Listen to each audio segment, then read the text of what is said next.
यदि कोई उम्मीदवार या उसका कोई सहयोगी किसी समुदाय से धर्म या जाति या नस्ल के नाम पर वोट देने की या किसी उम्मीदवार को वोट नहीं देने की अपील करता है तो उस इलेक्शन को खारिज किया जा सकता है।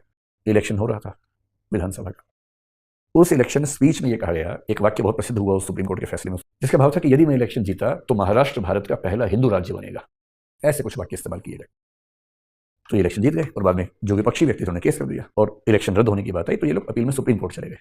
सुप्रीम कोर्ट में 3 जजेस की बेंच बैठी थी जिनमें जस्टिस JS वर्मा प्रमुख थे, जिन्होंने लिखा था फैसला। वकील साहब ने कहा कि सर, हिंदुत्व का मतलब एक जीवन शैली से है, धर्म विशेष से नहीं है, मजहब से नहीं है। इलेक्शन की स्पीच में यदि कोई व्यक्ति कहे कि यदि मैं इलेक्शन जीत गया तो महाराष्ट्र को हिंदू राज्य बना दूंगा, यहां कॉमन सेंस से कोई भी व्यक्ति समझ सकता है कि यहां हिंदू शब्द का प्रयोग हिंदुत्व जीवन शैली उस सेंस में ना होकर के एक धार्मिक मजहबी समुदाय के पक्ष में हो रहा है। पता नहीं क्यों सुप्रीम कोर्ट के माननीय तीनों न्यायाधीशों ने इस बात को खूब समझने के बाद भी नहीं समझा इस बात को और फैसला मनोहर जोशी एंड अदर्स के पक्ष में दिया। जस्टिस JS वर्मा ने बाद में खुद एक पब्लिक स्टेटमेंट में इस बात को माना कि अब मुझे लगता है कि वो फैसला मेरी एक गलती थी।